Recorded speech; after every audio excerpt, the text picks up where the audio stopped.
भूगोल, जो कि न केवल विविध प्रतियोगी परीक्षाओं हेतु अभ्यर्थियों के लिए एक अति महत्वपूर्ण विषय है, बल्कि यह मानव जीवन को भी सर्वाधिक प्रभावित करता है।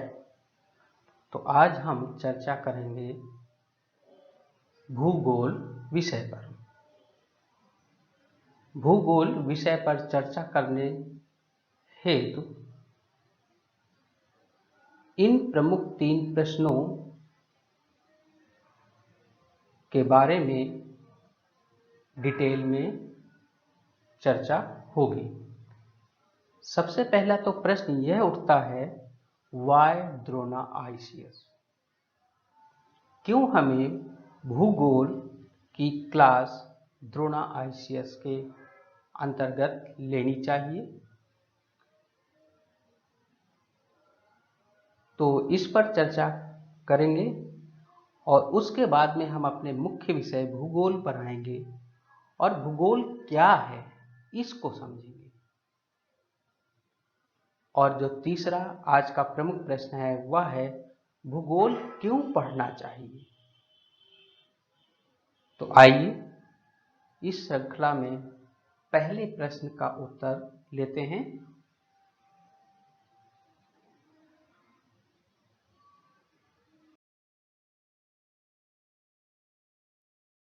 भूगोल, why Drona ICS? That means भूगोल विषय द्रोणा आईसीएस के थ्रू जब आप अध्ययन करते हैं तो आपको क्या लाभ है, अन्य विषयों अन्य संस्थानों से द्रोणा आईसीएस में क्या डिफरेंस है। जैसा कि हम आपको बता दें, द्रोणा आईसीएस के अंतर्गत भूगोल विषय को बहुत ही गहराई से और विस्तृत रूप में प्रत्येक शब्द को परिभाषित करते हुए उसके व्यवहारिक ज्ञान और उपयोगिता के बारे में चर्चा की जाती है और इसे मात्र प्रतियोगी परीक्षाओं में आने वाले प्रश्नों को न केवल समाहित करते हुए उनका तथ्यात्मक ज्ञान दिया जाता है, बल्कि उसकी समझ को विकसित करने के लिए द्रोण आईसीएस द्वारा निरंतर प्रयास होता है, जिससे कि अभ्यर्थी का भूगोल विषय के अंतर्गत सर्वांगीण विकास हो सके, जिससे कि वह नित्य नए नए भूगोल से संबंधित आने वाले प्रश्नों का प्रतियोगी परीक्षाओं में सरलता से उत्तर दे सके। भूगोल विषय के अंतर्गत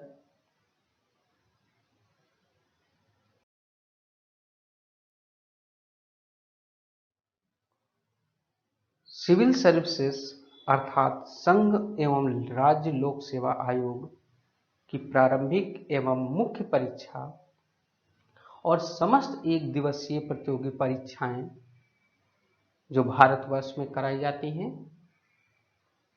उनमें आने वाले प्रश्नों के उत्तर आप सरलता के साथ दे सकेंगे। द्रोण आईसीएस की इस यूट्यूब श्रृंखला के अध्ययन के पश्चात। तो आइए अब हम देखते हैं आज का जो हमारा विषय संबंधित प्रमुख प्रश्न है, भूगोल क्या है?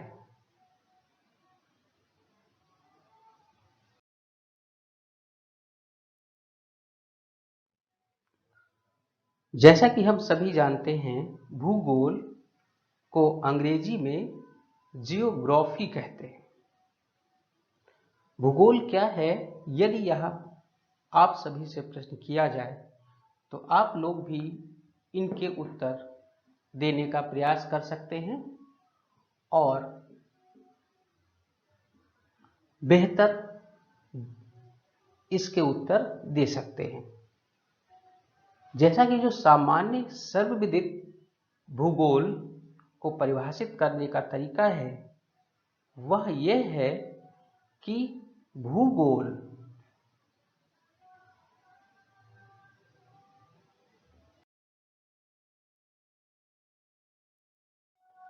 जो कि अंग्रेजी शब्द जियोग्राफी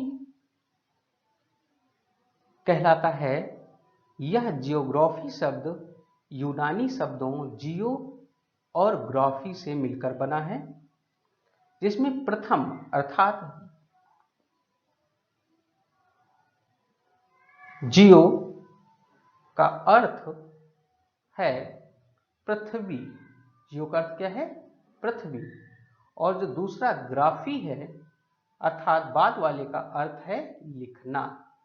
तो इस प्रकार से एक परिभाषा भूगोल की यह बताई जाती है कि पृथ्वी तथा उसके ऊपर जो कुछ भी है उसके बारे में लिखना या वर्णन करना।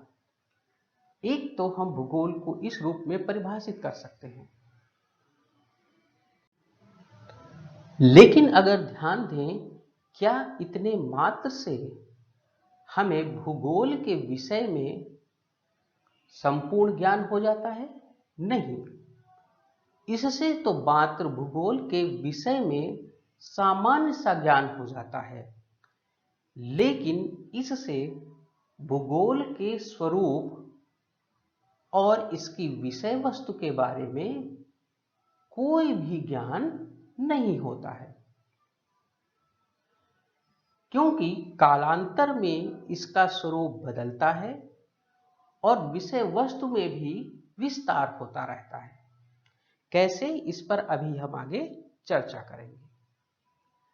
पृथ्वी से समस्त जो संबंधित जानकारी है उसका समावेश दरअसल भूगोल विषय के अंतर्गत कर लिया गया है। और प्राचीन काल में जो अधिकतर जानकारियां थीं वह अन्य विषयों के विद्वानों से मिला करती थी और भूगोल विषय में समाहित की जाती थी। आगे चल करके हिप्पोक्रेटस ने मनुष्य पर पर्यावरण के प्रभाव का वर्णन किया और अरस्तु ने राज्य के गठन में भौगोलिक कारकों के प्रभाव को भी स्पष्ट किया। और जैसा कि हम सभी जानते हैं, 15वीं से 18वीं शताब्दी में नए नए भूभागों तथा समुद्री मार्गों की खोज हुई और इस प्रकार 19वीं शताब्दी के प्रारंभ में इन भौगोलिक विवरणों को सुव्यवस्थित अध्ययन के रूप में स्वीकार किया जाने लगा। इसके लिए जर्मन भूगोलवेत्ता ए.बी. हम्बोल्ट तथा कार्ल रिक्टर ने एक पथ प्रदर्शक के रूप में कार्य किया और धीरे धीरे भूगोल विषय स्कूलों में, विश्वविद्यालयों में लोकप्रिय होने लगा। कारण क्या था? क्योंकि इसके द्वारा जो हमारे भावी व्यापारी भाई या प्रशासकों और उपनिवेशियों को सुदूर भूभागों को जानने में भी मदद मिलने लगी। और आगे चल करके 20वीं शताब्दी में आरंभ में ही भूगोल मनुष्य और पर्यावरण के पारस्परिक संबंधों के रूप में एक अध्ययन के रूप में विकसित हो गया और विद्वानों में या यूं कहें भूगोलवेत्ताओं में दो तरह की विचारधाराओं का आविर्भाव हुआ। वह विचारधाराएं क्या हैं, आइए देखते हैं।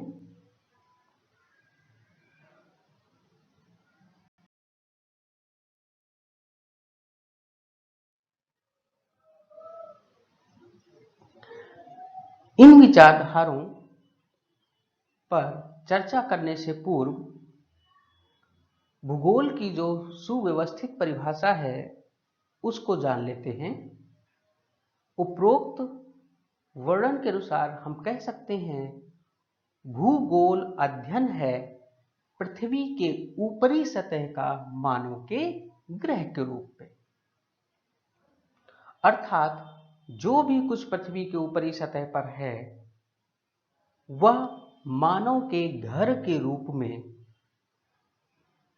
अध्ययन किया जाता है। उस पर भले ही बाह्य कारकों या आंतरिक कारकों का प्रभाव हो।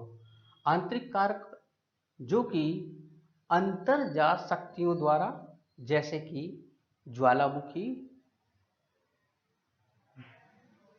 भूकंप इत्यादि, और बहिर्जात शक्तियां अर्थात मौसम संबंधी जानकारी जो घटनाएं घटती हैं इनके द्वारा मानव पर प्रभाव पड़ता है।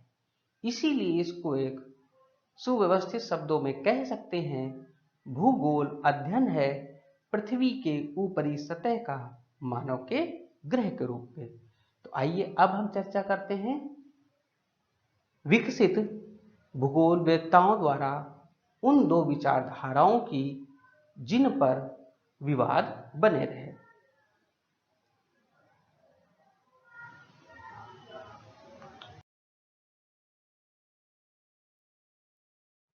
एक तो है संभावनावाद और दूसरा नियतिवाद। अब संभावनावाद को मानने वाले जो भूगोलवेत्ता थे उनका यह मत था कि मनुष्य अपने पर्यावरण में परिवर्तन करने में समर्थ है तथा वह प्रकृति दत्त अनेक संभावनाओं का अपनी इच्छानुसार उपयोग कर सकता है। इसके समर्थक वाई डी लाब्लासा और एस फैब्रे थे। अब इस संभावनावाद का जो तात्पर्य है वह यह निकला कि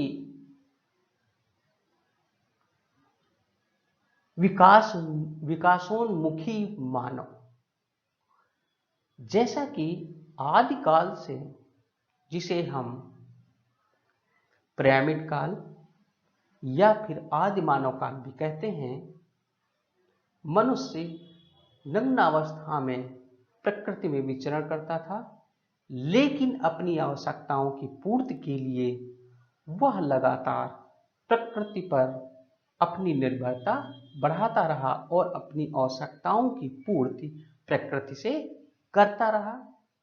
इसके लिए उसने लकड़ियों से ईंधन के रूप में प्राप्त किया, वनों से भोजन प्राप्त किया, अग्नि का आविष्कार किया, जंगलों को साफ किया और कृषि योग्य भूमि तैयार की, जिस पर उसने कालांतर में कृषि की और अपनी भूख को मिटाया। आगे चलकर यात्रा हेतु प्रकृति से उसने और भी अपनी इच्छानुसार उपयोगी बनाया। और आधुनिक युग में तो बड़ी बड़ी फैक्ट्रियां, दूरसंचार व्यवस्थाएं, बड़े बड़े जहाज आदि सब कुछ मानव ने अपनी आवश्यकता को पूर्ति के लिए प्रकृति का दोहन किया। जबकि जो दूसरी हमारी विचारधारा उत्पन्न हुई थी वह थी नियतिवाद। नियतिवाद के अंतर्गत यह माना जाता था कि मनुष्य के सभी कार्य पर्यावरण द्वारा निर्धारित होते हैं, अर्थात मनुष्य को स्वेच्छापूर्वक कुछ भी करने की स्वतंत्रता कम से कम है। दैट्सेल और ई हैटिंगटन जैसे भूगोलवेत्ता इसके समर्थक थे, लेकिन कालांतर में सभी ने देखा कि मनुष्य ने प्रकृति में अपनी इच्छा अनुसार परिवर्तन किए और प्रकृति पर प्रभाव डाला। लेकिन ध्यान देने योग्य यह बात है कि मानव भी प्रकृति द्वारा प्रभावित होता है। जैसे ही मौसम में बदलाव आता है तो मानव की दिनचर्या में भी बदलाव होता हम देखते हैं। उसके परिधानों में, खान पान में, रहन सहन में, यहाँ तक कि भौगोलिक विविधताओं वाले क्षेत्रों में रहने वाले मनुष्यों के व्यवहार, बोली, भाषा, खान पान सभी में हम अंतर स्पष्ट रूप से दृष्टिगोचर होते हुए देखते हैं। तो इस प्रकार से हम यह भी नहीं कह सकते कि प्रकृति मानव को प्रभावित नहीं करती है या फिर मानव प्रकृति में परिवर्तन नहीं कर सकता है। तो इस प्रकार ओवरऑल जो स्पष्ट परिभाषा निकलती है भूगोल की, उसको आइए हम जान लेते हैं।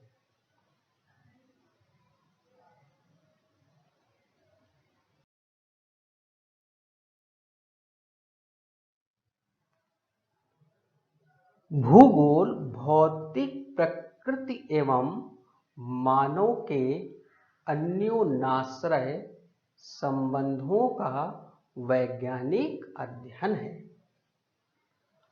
अन्योन्याश्रय संबंध का अर्थ क्या हुआ? अभी हमने देखा प्रकृति भी मानव को प्रभावित करती है और मानव भी अपनी आवश्यकता अनुसार प्रकृति में बदलाव लाता है। इन्हीं का जो साइंटिफिक स्टडी होती है, जिसे हम वैज्ञानिक अध्ययन कहते हैं, जो तथ्यों और तर्क पर आधारित होता है, वह भौतिक प्रकृति और मानव के संबंधों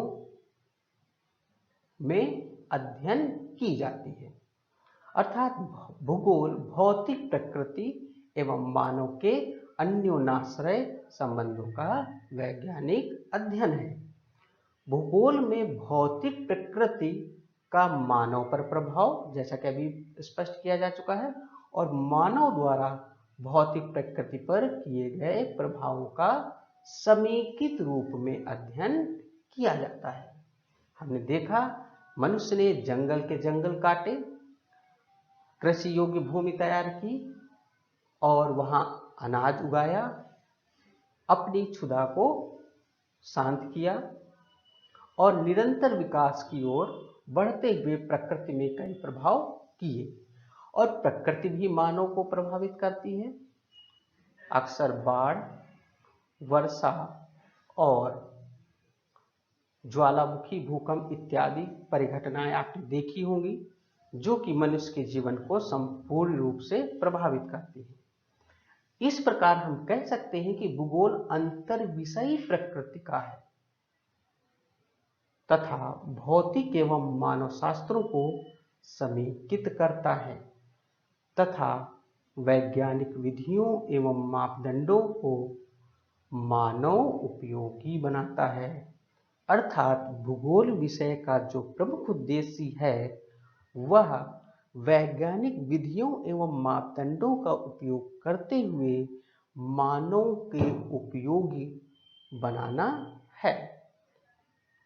उम्मीद है कि आप लोगों को भूगोल विषय के स्वरूप और इसके विकासोन्मुखी प्रकृति का अध्ययन अच्छे से समझ में आ गया होगा। अब आइए बढ़ते हैं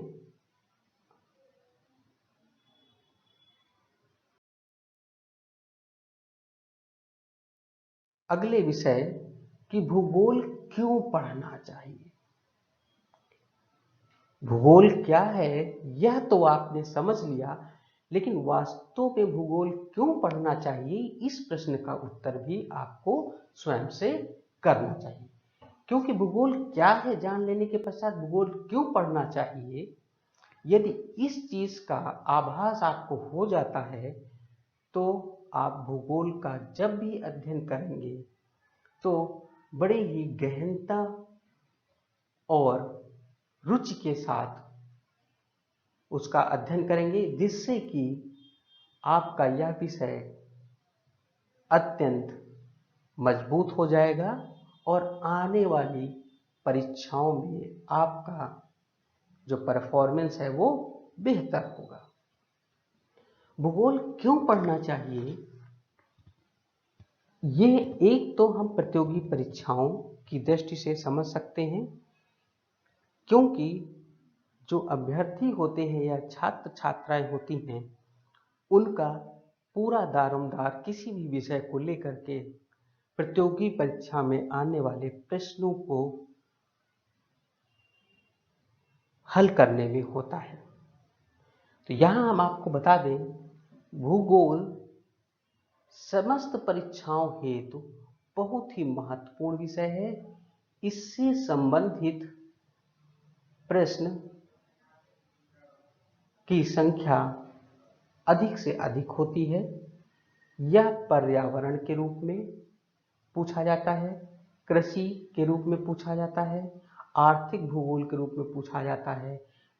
दैट मीन्स मानव जीवन का प्रत्येक क्षेत्र भूगोल से प्रभावित होता है और इस कारण किसी भी प्रतियोगी परीक्षा में भूगोल से संबंधित अधिक से अधिक प्रश्न पूछे जाते हैं और अभ्यर्थियों हेतु यह बहुत ही महत्वपूर्ण विषय बन जाता है। और मानव दृष्टि से भी अगर हम देखें तो चूंकि अभी हम चर्चा कर चुके हैं कि मानव जीवन पूरी तरह से भूगोल से प्रभावित होता है। मानव का खान पान, संस्कृति, उसकी वेशभूषा, यात्रा और समस्त प्रकार के क्रियाकलाप भूगोल प्रभावित करता है और उसे जाने अनजाने बहुत सी ऐसी भौगोलिक घटनाएं हैं जिनका सामना करना पड़ता है और वह उनमें से अधिक ऐसी घटनाएं हैं जिन पर स्वयं का कंट्रोल नहीं कर सकता और पूर्ण रूप से प्रकृति पर निर्भर है। तो उम्मीद है कि आज का लेक्चर आप लोगों को समझ में आया होगा और आपके प्रति भूगोल विषय में रुचि उत्पन्न हुई होगी। आने वाले जो हमारे वीडियोस हैं उनमें क्रमानुसार भूगोल को कैसे पढ़ना है, भूगोल के समस्त विषयों, उनकी शाखाओं के बारे में अध्ययन करेंगे और बारीकी से परीक्षा की तैयारी करेंगे।